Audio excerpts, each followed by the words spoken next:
어, 발람은 인생의 중요한 시점을 지났습니다. 그것은 무엇이냐면 나귀가 자신을 가로막아서 세 번이나 힘들게 한 경험이었습니다. 그리고 눈을 떠서 보았더니 칼을 든 자가 자신을 죽이려고 그 앞에 서 있는 모습을 보게 된 겁니다. 쉽게 말하면 죽을 고비를 넘겼다라는 것입니다. 죽을 고비를 넘긴 발람은 달라집니다. 사실 돈 때문에 이 예언자적 사역에 동참했던 사람입니다. 그런데 이제는 돈이 중요하지 않습니다.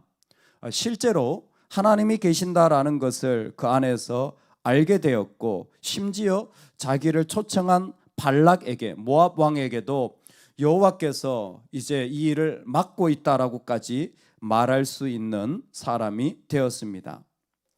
우리 인생에 고난과 어려움이 있습니다. 참 아픔을 겪게 되고, 어떤 사람은 말 그대로 죽을 것 같은 아픈 마음, 힘든 마음의 자리를 경험하기도 합니다. 여러분, 그 모든 자리를 저와 여러분이 정말 건널 때에는 이제는 뒤도 돌아보지 않고 달라질 수 있기를 주의 이름으로 축원합니다. 사실 죽을 고비를 다 넘깁니다. 어떤 사람이나 이런 아픔의 자리를 한두 번씩은 다 경험하기 마련입니다. 아니, 더 많을지도 모릅니다.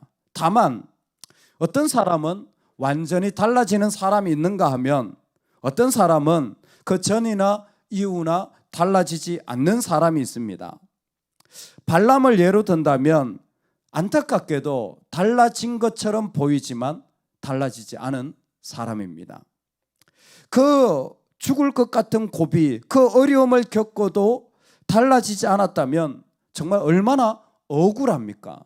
죽을 것 같은 고비도 겪고 힘든 일도 겪었는데 그 다음은 사실 이 사람은 계속 힘든 일들을 더 경험하게 되는 것입니다. 그러면 나한테 힘든 일이 있고 어려운 일이 있는데 어떻게 달라져야 되는 것입니까? 뭐가 달라져야 되는 것입니까? 저는 한 가지라고 생각합니다.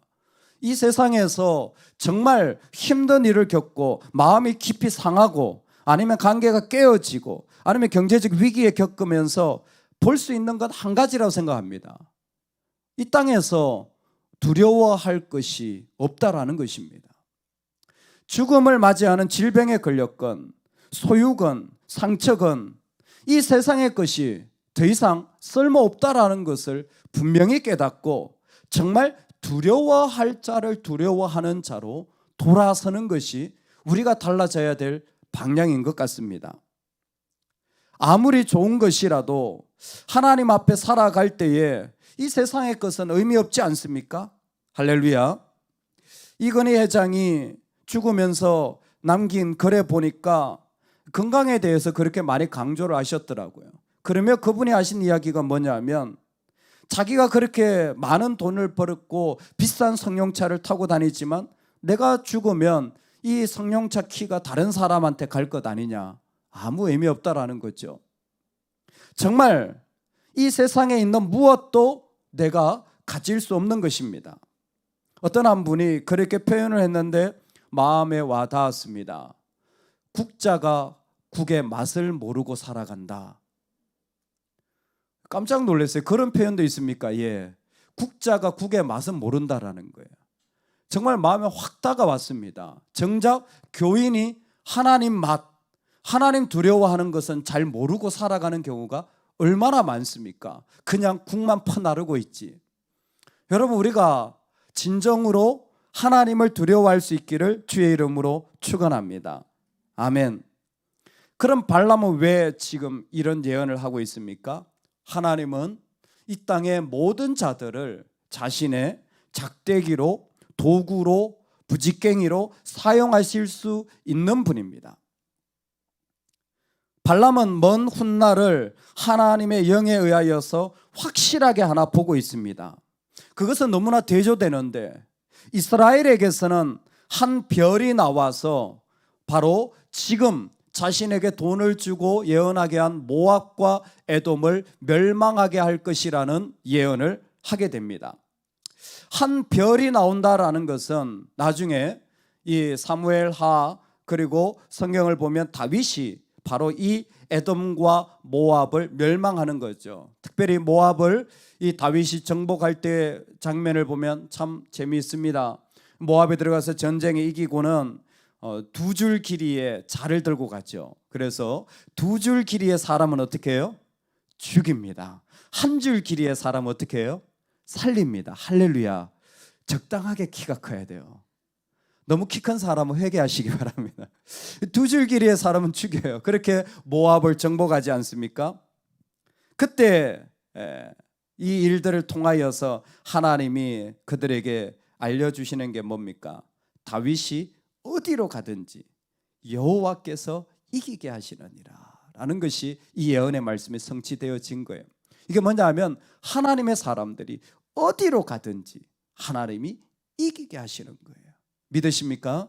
우리가 어디에 있든 어떤 자리에 있건 우리가 하나님만 두려워하면요, 그 사람은 반드시 이깁니다. 근데 국자가 국맛을 모르면 그때부터는 정말 어려워지는 거예요. 하나님의 백성인 다윗이 선에서가 아니라 그 사람이 하나님 앞에 그렇게 서니까 그렇게 난공불락이었던 에돔과 모압과 블레셋과 아말렉과 모든 족속을 이기게 됩니다. 그리고 이제 그곳에 세 족속에 대해서 나옵니다. 아말렉이 망할 것이다. 아말렉은 민족들의 으뜸이나 그의 종말은 멸망에 이르리로다. 나라들 중 으뜸이었다라는 것은 아말렉은 그들 가운데 처음이었고 시작이었으며 가장 근본적인 힘을 가지고 있었다라는 것입니다. 하지만 아말렉이 망합니다. 왜 망하죠? 분명합니다. 아직 들어가지도 않았지만 하나님께서는 이 아말렉을 처음 이스라엘이 출애굽할 때에 이스라엘 백성을 대적했기 때문에 망하게 하실 것이라고 말씀하는 겁니다. 여러분, 우리의 대적을 여러분들은 손대지 마세요. 신경 쓰지 마세요. 여러분을 대적하고 힘들게 하는 것들에 대하여서 여러분이 싸우지 마세요. 그들은 저절로 망합니다. 그들은 하나님이 망하게 하십니다. 하나님의 백성을 대적하면요, 하나님은 그거 그냥 두지 않아요. 아말렉이 처음 나온 이스라엘 백성을 그렇게 전쟁에 시비를 걸자 하나님은 아예 그 족속 자체를 없애버립니다. 대적 안 해도 주의 뜻 가운데 하나님은 하나님의 백성을 대적하는 자들을 망하게 하시고 죄값을 물으십니다. 조금도 그들과 싸워서 이길 생각하지 마십시오. 그냥 가만히 두면 하나님의 때에 그들을 다 물러지게 할 것입니다. 두 번째, 가인족이라고 나와 있는데 겐 족속입니다. 이 겐이라는 말이 가인이에요. 근데 가인이 그 가운데 있는 지방의 족속을 말하는 거예요. 내 거처가 견고하고 내 보금자리는 바위에 있다. 그러나 가인이 세약하리니 나중에는 아수르의 포로가 되리로다. 여기 아수르는 나중에 북이스라엘을 멸망시키는 그 아수르가 아닙니다. 그 아수르는 주전 8세기에 나왔고, 여기 아수르는 당시에 그 지역에 분포되었던 또 다른 아수르 족속을 말하는 것입니다. 하나님이 이 가인 족속에 대하여 이야기하는 게 이유가 있습니다. 이 가인 족속은요, 소위 말해서 이 쟁이들이에요. 뭐 있잖아요. 뭐 기능공들을 말할 때 무슨 쟁이라고 말하잖아요. 이 겐 족속들이 흩어져서 이게 그 지역에 다 흩어져서 사는 사람들이에요. 그래서 이스라엘이 이들과 상당히 우호적인 관계를 가지고 있습니다. 뭐 금속을 다루든 뭐 그들이 뭘 하든 이 기능공들과 좋은 관계를 가졌는데 그 중에 일부는 이스라엘을 대적하게 됩니다. 지금 그 부분을 얘기하는 거예요. 하나님과 하나님의 백성과 동맹을 맺지 않는 자들이 어떻게 되냐면 아수르의 포로가 되어진다라는 거예요. 즉 여러분, 내가 그 사람과 동맹 맺지 않고 그 사람과 연합하지 않는 것에 대해서 힘들어하지 마십시오. 그들이 하나님의 백성과 연합하여 되지 않을 때, 그들이 하나님의 백성과 연합되어지지 않을 때 그들이 포로가 되어지는 거예요. 그러니까 우리가 두려워할 게 아무것도 없어요. 내가 손해볼 게 아무것도 없어요. 나는 그 서클 안에 못 들어가는데, 나는 그런 친교 가운데 못 들어가는데, 나는 그런 만남 가운데 못 들어가는데 하나도 두려워할 거 없어요. 왜? 그들이 하나님의 백성과 연합하지 않으면 그들이 포로가 되어지는 겁니다. 세 번째, 오늘 말씀에 나오는 것이 바로 이 키프로스에서, 기띔에서, 요즘으로 하면 시칠리아, 이탈리아의 시칠리아 섬이죠. 그 데브라는 영화가 찍혔던 곳이잖아요. 바로 그곳입니다. 슬프다, 하나님 이 일을 행하시리니 그때 살자가 누구이랴. 기띔 해변에서 배들이 와서 아수르를 학대하며 에벨을 괴롭힐 것이나 그도 멸망하리로다. 아멘. 그 이스라엘의 지중해를 건너서 그 이탈리아 쪽에서, 로마죠, 그쪽에서부터 사람들이 배를 타고 와가지고, 얘들이 배가 강하니까 배를 타고 와가지고 이제는 바다에서 또 와서 괴롭히는 거예요. 아니, 땅만 해도 힘든데 바다에서까지 와서 이렇게 괴롭히니까 얼마나 힘드냐, 염려할 거 없다라는 겁니다. 그들도 하나님이 배에서 왔다고 하더라도 그들을 망하게 하실 것이라는 것입니다. 이 모든 이야기를 통해 하나님이 하시고 싶은 이야기가 뭡니까? 나의 자녀들아 라는 거죠. 나의 자녀들아, 너희들은 두려워할 거 아무것도 없다. 대적들이 너희에게 온다면 가만둬라. 그들은 내가 심판할 거야. 왜? 너하고 뜻이 안 맞고 갈라졌니? 너하고 동맹을 안 맺니? 걔들이 손해야. 내가 걔들을 망하게 할 거야. 바다 건너에서 달려오니? 그들도 망할 것이다 라는 거예요. 그래서 24장을 시작하는 1절에 이런 말씀이 있습니다. 자기가 이스라엘을 축복하는 것을 여호와께서 선히 여기심을 보았다 그랬어요.